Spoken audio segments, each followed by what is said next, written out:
Bom dia a todos os presentes. Estamos aqui nesta manhã, com esse momento, para culminar na eletiva que trabalhamos no EREM Olavo Bilac.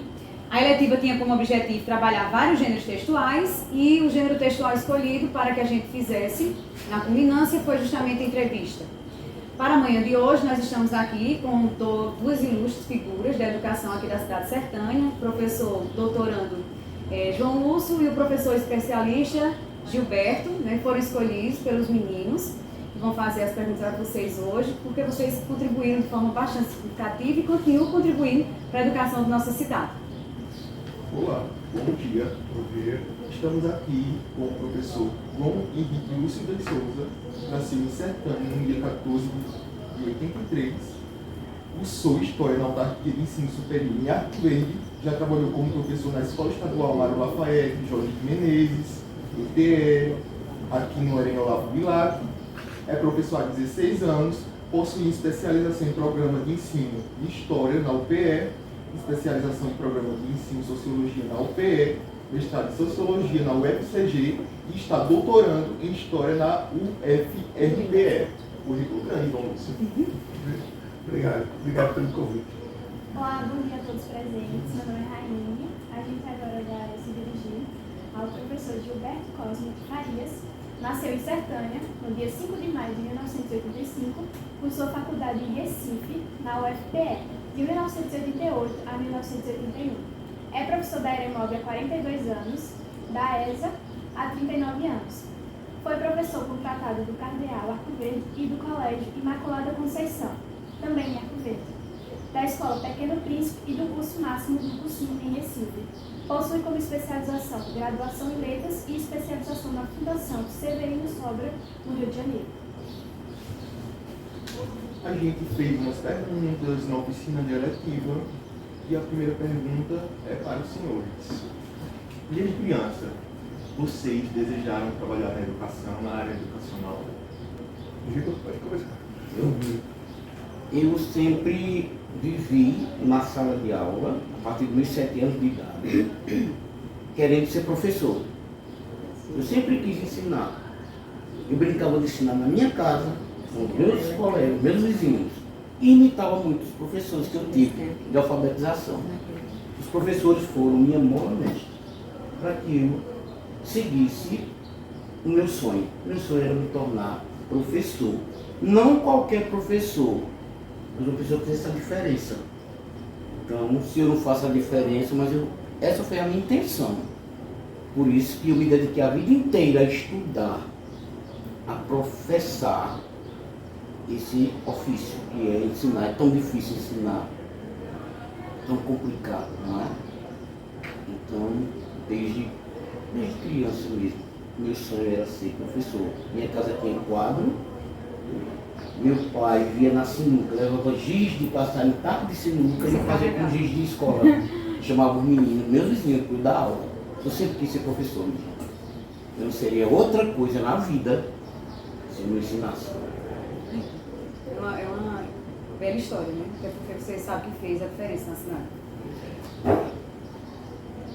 Veja, a minha carreira de professor começa desde criança, né? Eu, quando tinha 6, 7 anos de idade, a minha irmã mais velha, Silvana, que é professora aqui também da escola, ela trabalhava na Secretaria Municipal de Educação, lá na Rua Velha, no Grupo Velho, funcionou ali um tempo a Secretaria Municipal de Educação. E ela me levava todo dia de manhã com ela, e eu passava a manhã lá, tinha uma biblioteca, lendo gibi.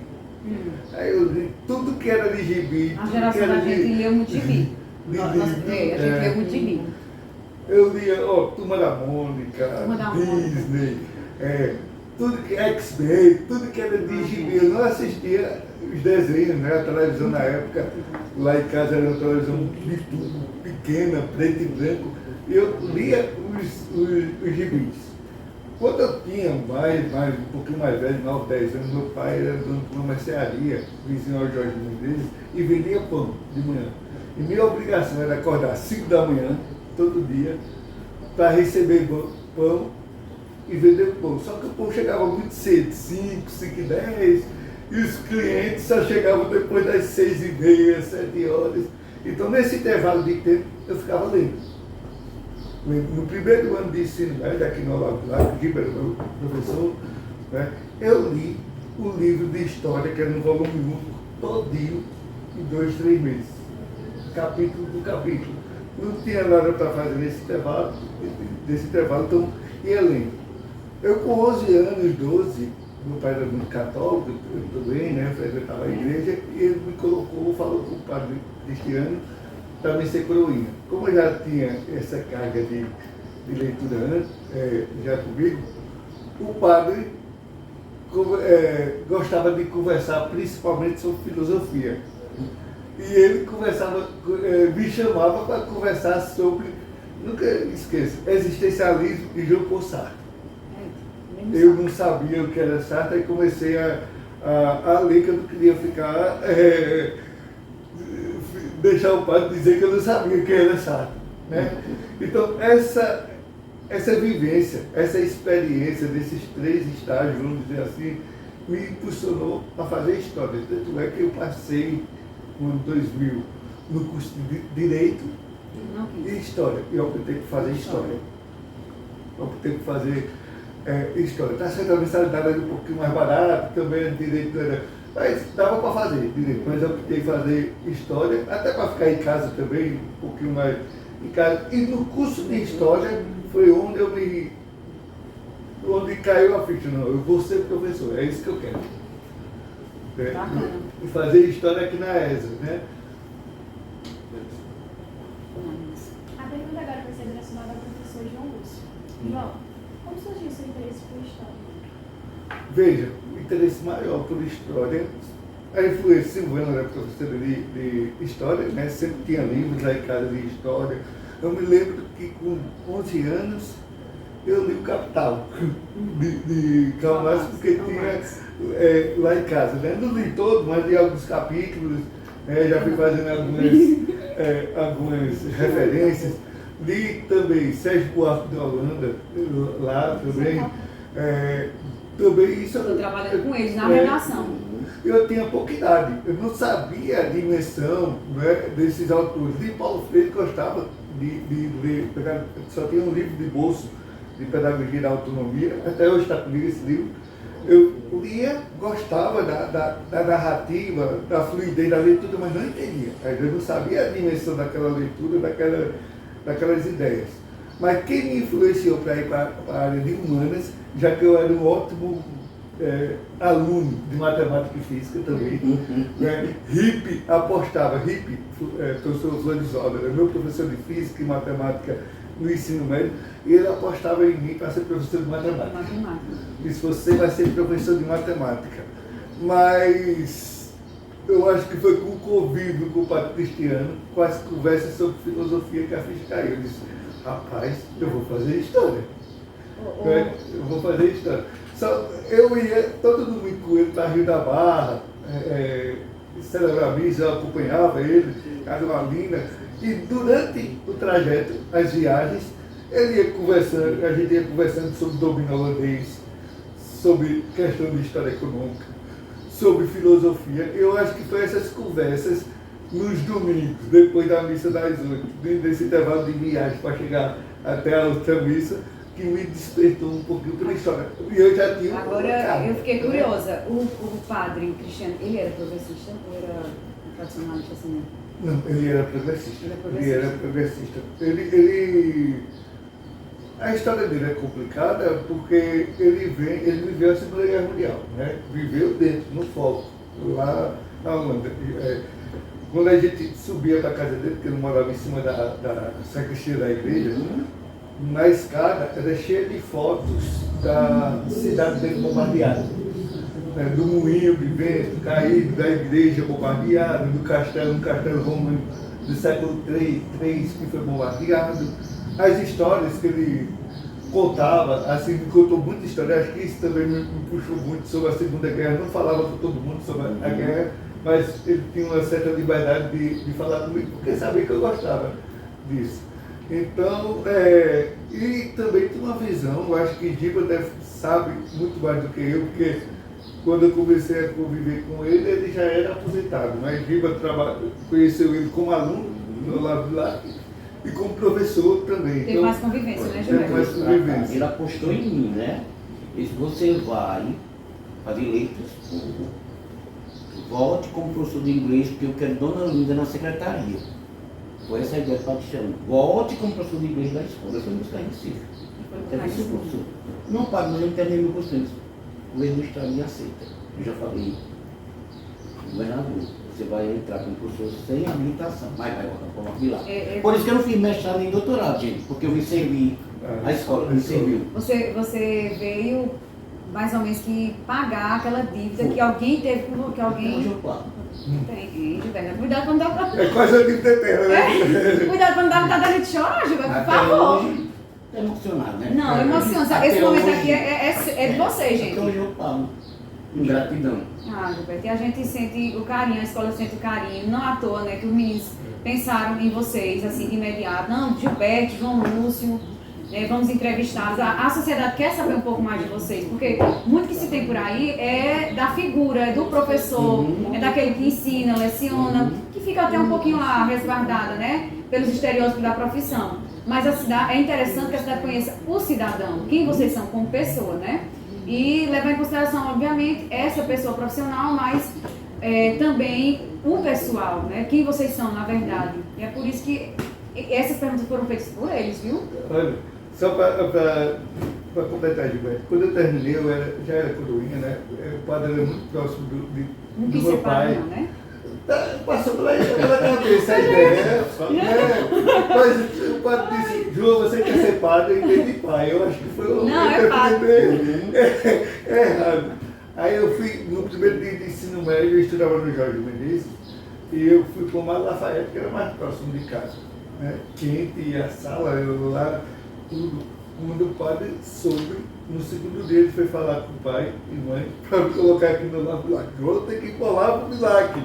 Não pode. Aí ele foi lá, me pegou a minha antecedência e trouxe aqui para o Olavo Bilac. Aí eu estudei o primeiro dia de aula no Mar Lafayette, o primeiro ano da época de estudos gerais, né? E no segundo ano, no segundo dia eu já tive que vir aqui para o Olavo Bilac. E o padre sempre apostou assim, nos mais compromissados, né? Nos melhores não. A equipe de professores de Padre Cristiano era imensa e boa. E ele dizia assim, eu só quero, na minha escola, os melhores professores da cidade. Porque o Olavo Bilac tem que ter nome, tem um nome a zelar. E agora você, sua fala lembrou uma professora que eu tive. Ela disse, eu nunca fui a melhor aluna, eu nunca fui, agora eu sempre fui a mais comprometida. Eu sempre fui a mais comprometida, não é uma questão, não é uma disputa de ser o melhor. É o quanto você está disposto a lutar por aquilo que você quer e quando você for fazer uma coisa, fazer bem feita. É por isso que eu digo tanto aos meninos. A gente tem que se empenhar, a gente tem que fazer bem feito, vocês têm que estudar, vocês têm que dar o melhor de vocês quando vocês fizerem algo. Para isso, é uma questão de dignidade humana, tá? Isso é o que vai marcar. Essa vocês, tá história bom? do compromisso, para mim, eu nunca gostei desse termo melhor. Né? Ah, João, você é o melhor professor, pelo amor de Deus, não digo isso não, porque para mim ser melhor, alguém tem que ser pior. Eu não quero isso. O melhor é o melhor, não, gente. Eu também. A nossa ideia não é ser melhor porque a gente está acima de alguém. Olha, isso não é, eu acho que isso não é da natureza, pode até ser da natureza humana, social, não sei, mas para mim não é. Eu acho que todo mundo deve ter as mesmas oportunidades e todo mundo, claro que algumas pessoas têm oportunidades melhores do que as outras, por isso chegaram um pouquinho mais, ou alguns perseveraram mais, né, tiveram mais, mas eu não gosto nem da palavra igualdade. Eu acho que numa escola o que cabe mais é equidade. Equidade, não igualdade. A escola é um lugar de equidade. E foi aqui que... essa é a minha bandeira de luta hoje, dentro da escola e fora da escola. Equidade. Ah, João fez um mestrado, João fez um doutorado, eu vou me fechar no meu casulo, é para mim. Não. Eu quero mostrar aos meus colegas como eu fiz. Eu quero ver se alguém consegue percorrer o mesmo trajeto, o mesmo caminho. Eu quero que todos tenham oportunidade, aqueles que querem, né, que isso vai de cada um, de fazer um mestrado, de fazer um doutorado, de diminuir distâncias. Ah, João fez o doutorado porque é o melhor. Não. Foi uma oportunidade que surgiu e eu agarrei. Qualquer um, eu acho que qualquer professor aqui dessa escola tem as mesmas condições, até melhores do que eu, para fazer um mestrado e um doutorado. Giba é doutor honoris causa, já. Quer dizer, os títulos servem para a gente se habilitar a determinados concursos e até para a gente ter uma progressão salarial que a gente chama de horizontal.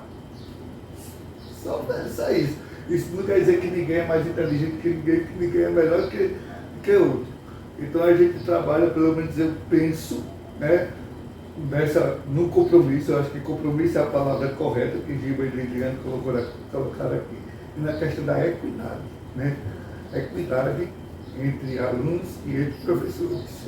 Reconhecer as dificuldades de cada um e ajudar eles a superarem as dificuldades para poder chegar num patamar mais igual, né? Professor, eu quero fechar essa conversa de João com um pensamento sobre mim. Eu nunca pensei em ser o melhor professor. Eu sempre pensei em fazer o melhor de mim para os alunos, para essa escola. Eu sempre fiz, sempre me doei, sempre dei o melhor que eu pude para essa escola, para a cidade.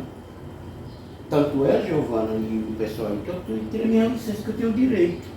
Senão eu ia morrer na sala de aula. Aí eu dizia aos meninos, eu pensei tanto na escola, pensei tanto na educação, pensei tanto em vocês, aí não pensei ainda em mim, pensei agora. Então, mas eu sempre fiz o melhor que eu pude fazer. Tenho certeza que a sociedade reconhece, né? E agora a gente está tendo a oportunidade de você, de alguma forma, deixar isso claro, né? E vai repercutir aí na história. E aí, meninos, o que é que nós temos mais de perguntas? Giba, o senhor falou que o padre Cristiano influenciou o senhor em cursar letras, mas o senhor já tinha esse desejo antes ou foi com a motivação do padre? Eu sempre me inspirei, era apaixonado pelos professores de português que eu tive. Lá no Lafayette, Dona Gilva, me ter a letra dela e tudo. Ela me tinha como um grande aluno e apostava em mim como professor. Eu aposto em você como professor de português. Você é o destaque dessa turma, desse 8º ano. Desse 8ª série, né? Não tem. Depois eu terminei o ensino de 5º a 8º ano normal e vim pra cá. Aí peguei Dona Rocilda, outra estrela da língua portuguesa, e Vera Martins. Fui para a universidade, peguei o melhor professor, Álvaro Negro Monte, de português em Recife. Mas, meu Deus, eu sempre me encontrei com os grandes professores de português. Eu não podia ser um professor qualquer não, minha gente. Eu não podia ser um professor qualquer. E o padre apostava em mim, porque eu sabia um pouquinho falar inglês, aprendi aqui com Dona Linda, já via de Macedo lá no Lafayette, e ele disse, você vai voltar depois do seu fazer o curso para ser professor de português e inglês aqui da escola. Faço questão de ir buscar. Eu fui buscar a minha Paulo Neves. Paulo Neves também, está no barco. Desse jeito.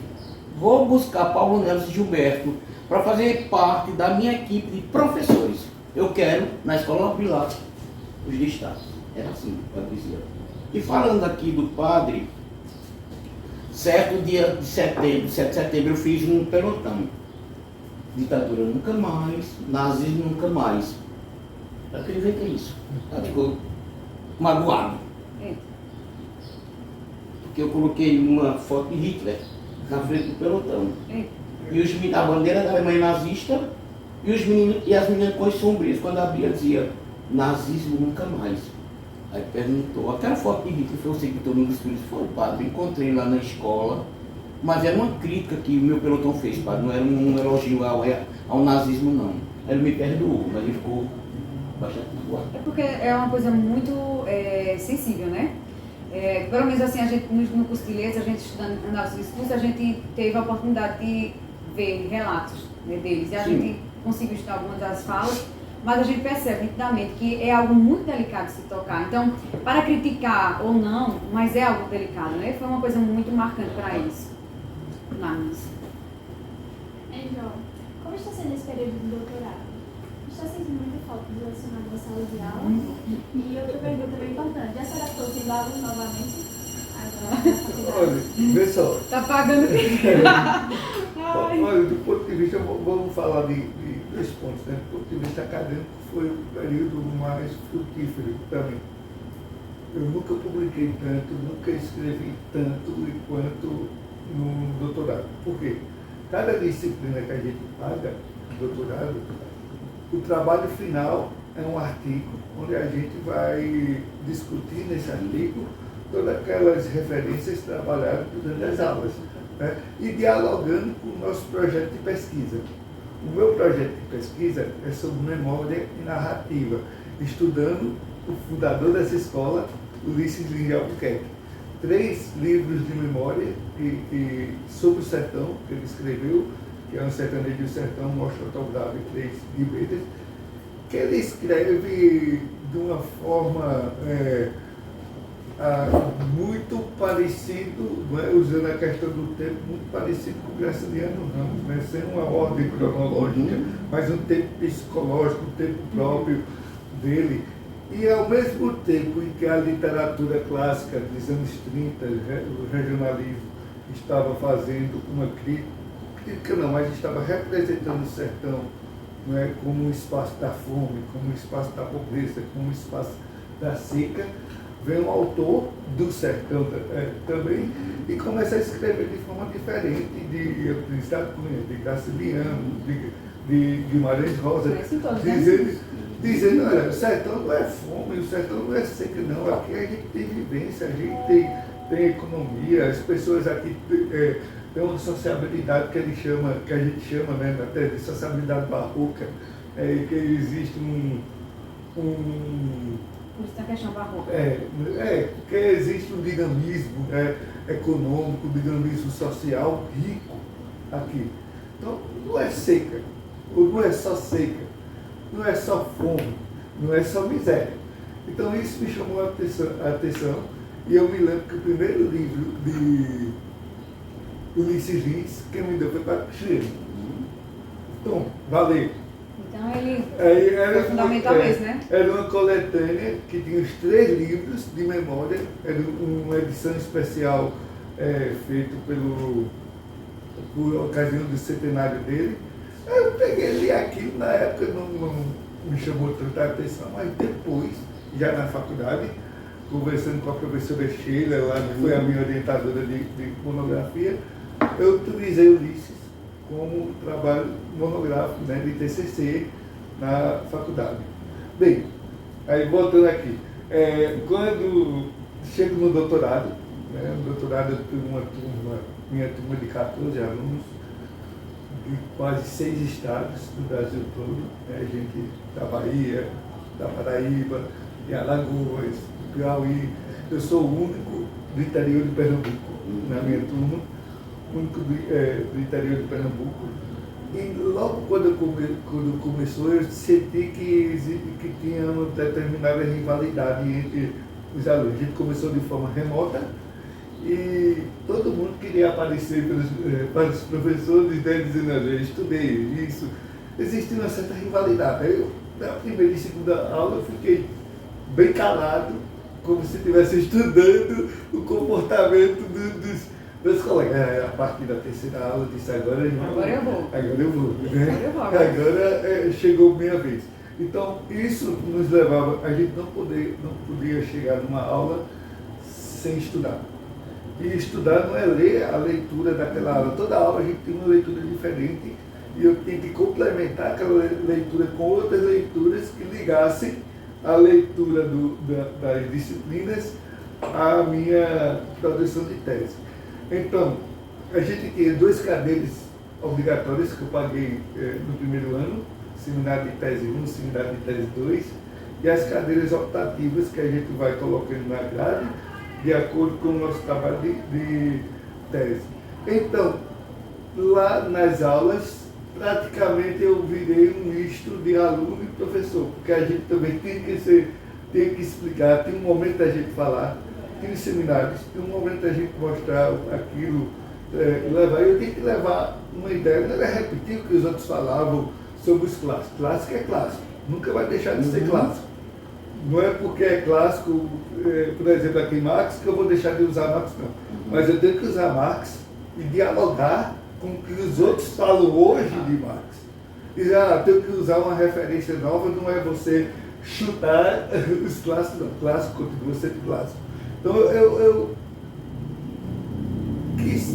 tentei fazer essa ponta. Eu acho que foi o que chamou mais a atenção em Ulisses Lins, lá na academia, é que eu fiz a ponte dele, já durante as aulas, com um escritor alemão chamado Walter Benjamin, né, sobre a questão de dois conceitos de Benjamin, que é experiência e vivência, dentro da escrita de Ulisses Lins e de um filósofo francês chamado Paul Ricoeur, né? História, Tempo e Narrativa, é o livro de Paul Ricoeur, que comecei a fazer várias pontes entre esses autores e Ulisses Lins. Qualifiquei o meu trabalho, agora em março, muito bem avaliado, né? Teve a avaliação máxima, mas uma coisa que você me perguntou e eu estou fugindo, para não fugir muito, eu não tinha condições de cursar o doutorado que eu estou cursando hoje se eu estivesse na sala de aula. Porque eu chegava, hoje não, mas nas aulas eu chegava a ler 6, 7 horas por dia. Isso de domingo, às vezes de domingo a domingo. Minha casa é muito pequena, eu saía para a biblioteca municipal, às vezes saía 8 da manhã, voltava de meio-dia, 1h30 eu voltava para a biblioteca e ficava até 6, 7 da noite. Isso todo santo dia. Aí saía para assistir aula. Imagina. Todo santo dia. Nunca.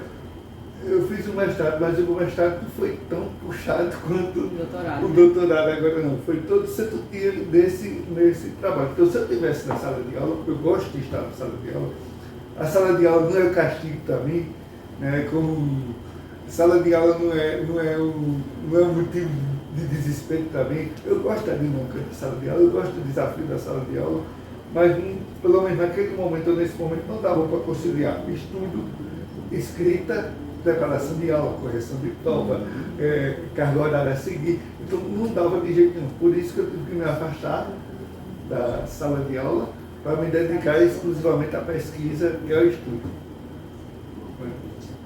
No mestrado deu para conciliar. No mestrado eu Tanto é dava aula. que você deu aula normal, foi no mestrado? Mas no doutorado não. Eu imagino mesmo, porque a quantidade de estudo é muito alta, né, de leitura. E as exigências, porque lá no meu programa também a gente não é só estudar, pagar os créditos e qualificar, não. A gente, para qualificar, tem determinadas exigências. Eu tenho que participar de um certo número de congressos, eu tenho que de fazer publicações de revistas qualizadas, não é qualquer revista, é V2, V1, A2, A3, A2, então eu tenho uma certa quantidade de exigências para poder ter direito de qualificar e avançar de curso. Vamos lá, eu acredito que a gente já deve estar daqui a pouco se encaminhando, né, para as perguntas finais, devido ao tempo, né? E aí, ministro, vamos lá, mais alguma pergunta para os professores, para ambos? Giva, o senhor, na faculdade da década de 70, imagina que tinha sido período fácil, que os jovens estão passando pela ditadura militar. Como foi para o senhor vivenciar sua graduação durante esse período? Estava na ditadura, né? Eu não podia ter sido na minha casa nem na faculdade. Eu seria preso.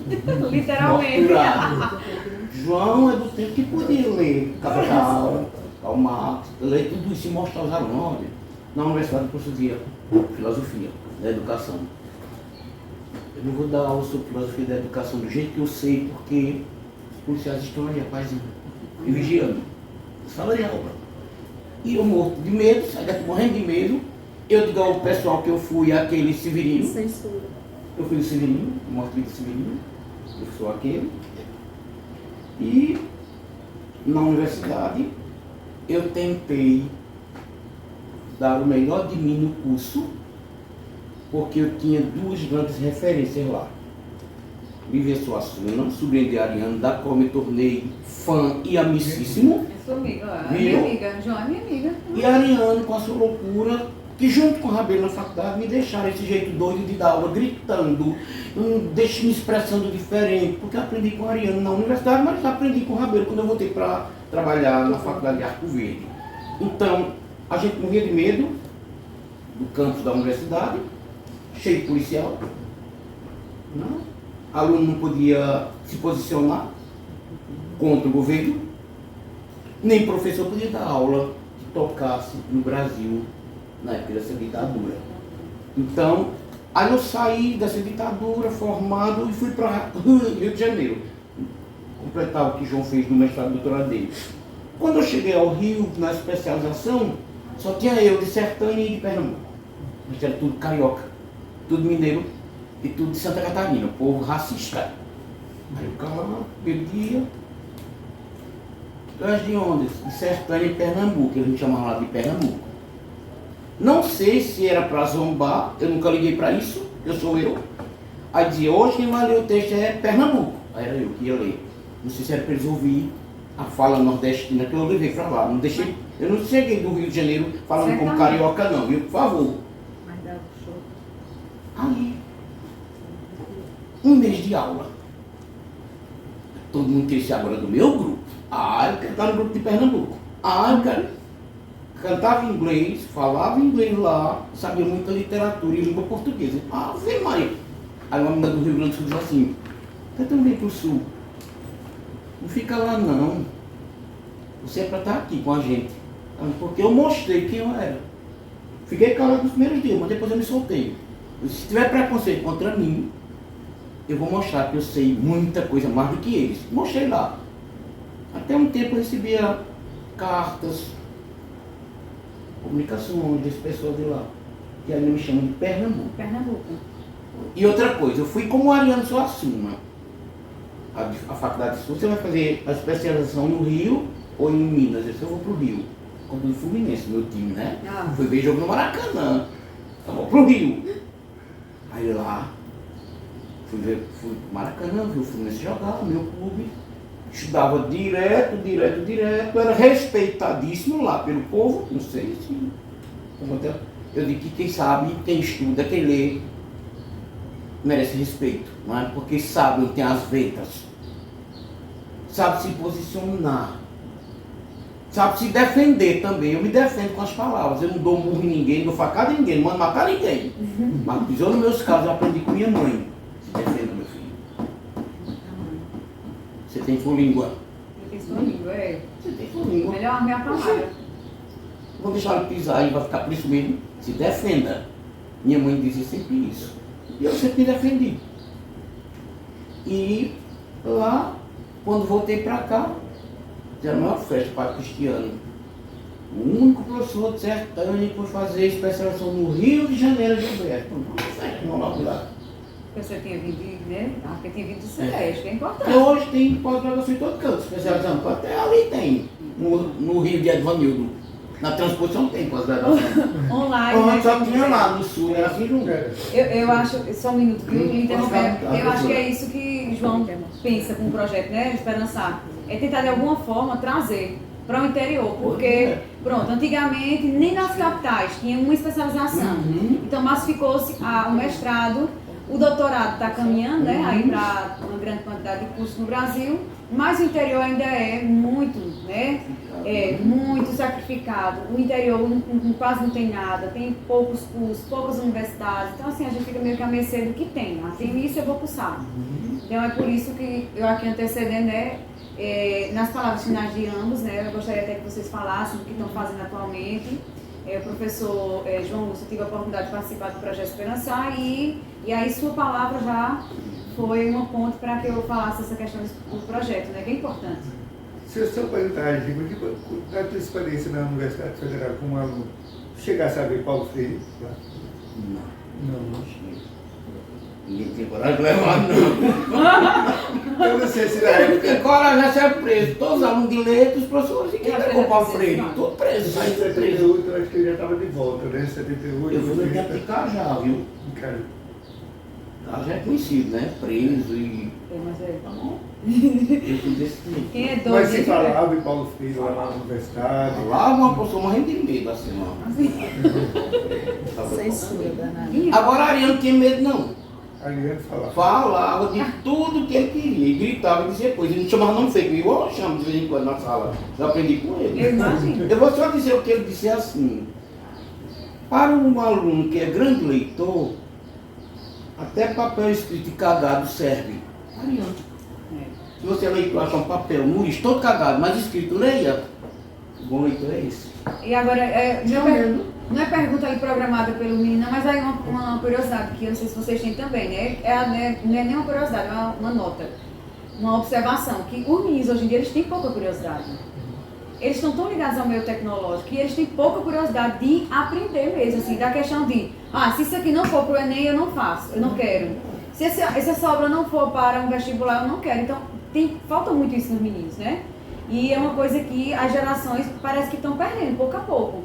Se não for e não tiver uma aplicabilidade prática, porque onde é que João imaginou na infância que ia se aplicar, né? Ou na adolescência, um livro que ele tinha utilizado, que hoje é fruto de um doutorando, né? De um doutorado. Então, assim, falta muito na geração desses meninos. E é por isso que é importante esse tipo de conversa, porque a nossa sociedade pouco valoriza, né, o conhecimento dos mais velhos, dos idosos e das gerações passadas. Embora aqui a gente tenha Gilberto, que é relativamente mais velho do que todos nós, mas é bom partilhar essas experiências e olhar e tentar vislumbrar aquilo que falta. E é isso que falta. Falta muita curiosidade dessa geração, né, a respeito do conhecimento de forma geral. Pronto, vamos nos encaminhar agora para a reta final. Eu gostaria primeiro de agradecer a participação de vocês, toda a disponibilidade. A gente sabe que vocês tiraram um momento, né, da vida de vocês para estar aqui conosco e desde já a gente agradece, a escola agradece, a sociedade agradece, porque a partir do podcast poderão conhecer um pouco mais de vocês. Gostaria também de pedir a vocês que vocês falassem um pouquinho agora, né, o que é que vocês estão fazendo no momento. O professor João está aqui com algumas publicações. Professor Gilberto, quais são os planos futuros? Queria que vocês falassem um pouco para a gente encerrar esse momento. Pode ser, eu vou pegar o gancho na fala anterior de Liliana para a gente se pensar. Assim como o Gilberto, quando eu saio para o Recife para fazer o doutorado, eu fiquei com esse sentimento que eu deveria contribuir com certeza com alguma coisa. Né? Alguma coisa. Então, lá eu tive a grande sorte de encontrar um time de professores de universidades, muito grande esse time, né? Hoje a gente conta com quase 40 professores de 3 universidades públicas aqui de Pernambuco e de 2 da Paraíba, a UFCG e a UFPB. E tive a oportunidade de me encontrar com esse time que pensava exatamente como eu pensava.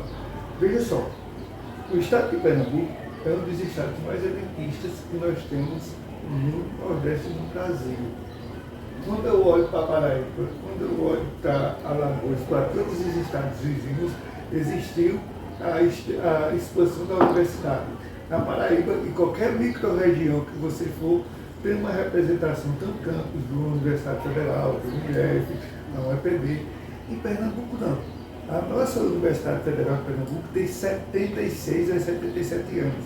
De 76 anos da universidade, 60, ela ficou cravada lá no litoral, de costas para o interior. Então, quem fosse aqui de Sertânia, 320 quilômetros, lá de Recife, quisesse, na época de Giba, tinha que ir para lá. A universidade não veio para cá. A extensão universitária aqui em Pernambuco começou muito tarde, agora, nos anos 2000. Então você vê, e a extensão, a primeira da UFPE, a primeira expansão, né, a universidade foi sair de Recife e criar um campus em Vitória, ao lado do Recife. A segunda, aí saiu um pouquinho mais lá de Vitória e veio para Caruaru. Chegou ali para aqui para o interior do sertão, nada. Quem chegou mais aqui ao sertão foi a Rural, que criou um campus em Serra Talhada recentemente, né, e Garanhuns. Então a gente ficou com um vácuo aqui nessa região grande. Esse vácuo foi preenchido na graduação pelas autarquias municipais, que são particulares, né? É um híbrido, é uma autarquia de público com particular. Na ESA, que Gilberto é professor, que eu estudei lá, né? Aqui em Afogados, em Serra Talhada. E esse fenômeno de autarquia só existe, né, aqui em Pernambuco, se eu não me engano, em 10 estados do Brasil, em Pernambuco, no Rio Grande de São Paulo e Paraná, se eu não me engano, não sei, não tenho certeza. Né? Exatamente pela falta, né, do poder público das universidades públicas aqui.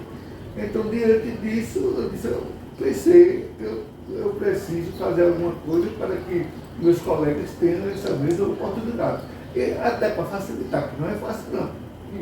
Mesmo hoje não é fácil você sair, participar de um processo seletivo de 4, 5 etapas, viajar toda semana para assistir aula, botar uma despesa enorme.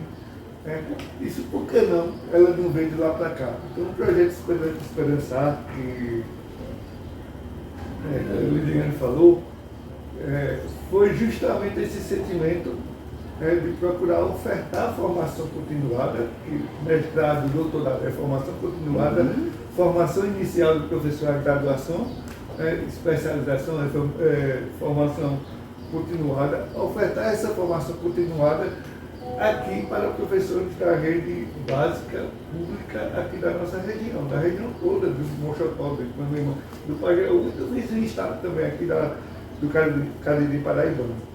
Então, conseguimos, através da professora Mariana Zermoni, que é minha orientadora também, conseguimos reunir um time e também com a ajuda da professora Livânia, que é de Geografia da UFPE, e do professor Antônio Jorge, que é de História também da UFPE, né, já foi diretor do Cefis e é de Sertânia.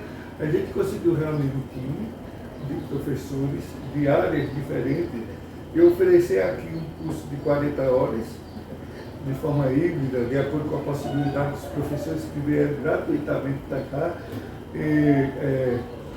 E a partir desse curso, né, se originou um documento, que é chamado Carta de Sertânia, onde a gente coloca algumas demandas, né, de necessidade de formação continuada aqui da cidade, que será entregue a reitores de universidades, a reitores, a secretários de educação, dizendo: a gente precisa disso.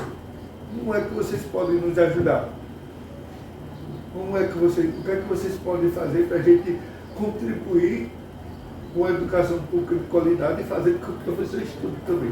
Então essa história está registrada no início dessa história aqui nesse livro, né, que foi organizado lá na UFPE, por Antônio Torres Montenegro, que é professora de História da UFPE, pela professora Carlene Sayane. No último capítulo desse livro, a gente escreve: eu, junto com o professor Antônio Jorge de Siqueira e a Edivânia Torres, a Universidade Federal de Pernambuco chega ao sertão, que é a história do nascimento do núcleo de extensão Mochotó e Pajeú, que hoje está sob a coordenação da Prefeitura Municipal daqui. Essa história vai até a assinatura do convênio. Do convênio para cá, né, outros rumos foram tomados, que a gente precisa registrar também, escrever os rumos que foram tomados da assinatura do convênio para cá e do funcionamento também da UFPE. Do núcleo de extensão aqui da UFPE. Esse outro aqui é uma publicação que eu tenho muito carinho por ela, que é de livro didático também, mais um capítulo sobre o que é Estado de Sociologia, que eu tive a honra de escrever junto com o meu orientador do mestrado, o professor Zé Marciano, que se tornou um amigo muito querido hoje. Né? A gente escreveu junto, né, para um blog muito conhecido da área de ciências sociais, uma editora chamada Editora Café com Sociologia, que tem um blog também muito rico, né, Café com Sociologia, e foi publicado por essa editora e organizado por um professor da Universidade Federal de Alagoas, o Cristiano Rodarte, que é muito conhecido na área de ensino de Sociologia. E eu tenho muito carinho por esse texto, porque é escrito ensino ético. É uma contribuição, né? É uma contribuição nossa para o nosso aluno de ensino médio, onde a gente se desamarra daquela linguagem mais formal, acadêmica, e tenta traduzir, né, para o melhor entendimento do ensino médio. Uma boa dica de leitura, inclusive, né, meninos? Meu, né? Isso. Eu não deixei de ser professor, não. Eu não estou na sala de aula, mas estou no estúdio. Todos os dias, menos hoje que eu vim para aqui, né? Eu ensaio uma banda nova que Sertânia criou. De música raiz, de forró raiz. É uma banda retrô, mas toca o que as pessoas gostam de ouvir. Todo dia eu ensaio. É mesmo como se eu estivesse dando aula, porque eu aprendo lá com os músicos e também dou minha contribuição como intérprete. Faço eles conhecerem ritmos, estágios da música do Brasil, e estou tão bem, porque isso eu já fazia quando era aluno daqui. Eu cantava na banda em Sertânia, da banda de São Francisco, que era a banda da escola. Eu era o cantor da banda. O bandido do Sim. Sim. Que bom. Depois eu servi a outras bandas. Eu gosto muito de cantar. Posso não ser um grande intérprete, não, mas é uma coisa da alma, uma coisa do coração, eu faço de coração. Tanto é que eu digo aos meninos, eu ajudo os meninos da banda porque eles ensaiam, vocês não têm emprego. Tem esse da prefeitura aqui, da escolinha, mas eu contribuo com tudo, é lanche, é dinheiro, é feira, é com tudo, porque eles estão tocando para que eu cante. Então, se ninguém paga, eu ajudo. Eu disse até ao prefeito, no dia 24, que ele ficou lá vendo a banda, que era uma banda nova, se ele não investisse na banda, eu ia ser padrinho da banda. Ia cantar mesmo, mas investir nos meninos. Hoje eu não fui porque eu disse que tinha esse trabalho com vocês. Isso, e mais, viu? Vai que ele não diz, eu digo. Ele continua desde o ano passado, é um dos principais incentivadores de tudo aquilo que eu faço. Eu disse, Gilberto, pelo amor de Deus, pega aqui na minha mão e segure. Eu não me solto, não. Porque parte do bom resultado que a gente teve enquanto escola ano passado, a gente saiu de 3,9 para 5, né, no índice, foi resultado dos incentivos que Gilberto também propiciou. Então, a gente sabe que estar sempre incentivando o aluno é importante. Gilberto sempre vai dizer, Gilberto, vamos, pode contar comigo. Então, você continua também participando, mesmo estando em sala de aula, continua participando ativamente da escola, né? E contribuindo, e espero que você continue contribuindo. É a gratidão que essa escola, essa cidade fez por mim. Verdade. Não deixei. Eu não fui ser o Gilberto que sou hoje e dizer, não, ninguém interferiu na minha vida profissional, ninguém me ajudou. Mas já está aí. A tia dela que trabalhava aqui foi quem disse, vá, Gilberto, fazer o ensino médio no Olavo Bilac. Foi ela que me disse lá na Rua do Monteiro, na casa de Zé. Eu estava parado, gente, eu não podia estudar em Recife. Terminei em 81.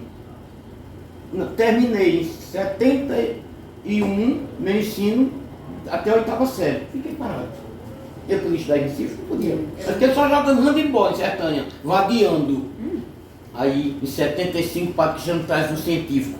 Aí a tia de Marisa, trabalhava na secretaria, disse a Zete, chama o Giba aqui em casa. Eu fui. Zete era muito amiga da minha mãe, da minha avó também. Eu disse, olha, o Padre Cristiano trouxe o ensino científico para o Olavo Bilac. Você não quer fazer, não? Mas como é que eu faço? Ela disse, tem uma prova. Eu fui o destaque dessa turma. Eu não gosto de dizer isso a ninguém, não. Para se dizer isso, as pessoas notam.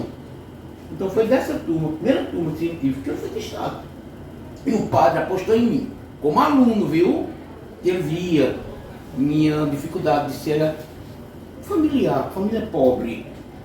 E o padre, né, está sempre nas minhas orações, porque ele fez assim comigo.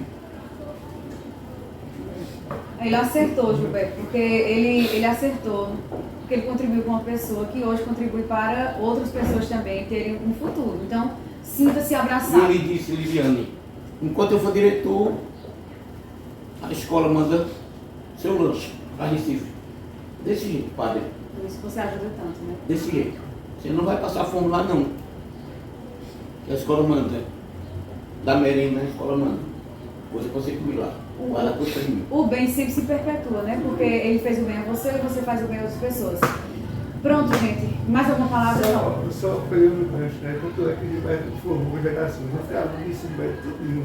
E Juliana aqui, Edvanildo. quase todos. Você é com os professores na sala, levanta a mão que foi meu aluno, aí todo mundo. Eu. Gilberto, eu fui sua aluna no cursinho máximo, Gilberto. Tem juízo? Olha, só para terminar, no artigo que eu escrevi aqui no capítulo, né, sobre o ensino médio, a terceira questão, tem as atividades depois de cada capítulo, aqui. Vamos fazer um podcast. Vamos fazer um podcast. É a nossa terceira questão aqui do livro, que eu escrevi, é fazendo um podcast sobre o tema do capítulo, que é Estado. Eu espero muito que esse projeto não termine por aqui e continue. Entreviste os professores, os alunos, crie canal, vai colocando, chame. Eu sou louco que alguém chame Henrique, pra ele chorar aqui como eu estou chorando. Chama o professor. Todas as Henrique. partes do Henrique aqui chora. Chama os professores que já passaram pela Quilton, né, Amaral, Já as referências da cidade e vai semanalmente, quem sabe mensalmente. Pode ser. Mas não termina não. Muito obrigado. É uma pelo ideia. convite. Nós que agradecemos. Muito obrigada a todos vocês. Muito obrigada aos presentes. E obrigada, desde já, àqueles que vão assistir esse podcast. Esta foi uma iniciativa que tinha como objetivo principal trabalhar alguma ferramenta de comunicação com os alunos, para que os alunos tivessem essa autonomia na vida, que aprendessem para a sociedade. Afinal de contas, a língua portuguesa é sociedade é escola. Muito obrigada a todos.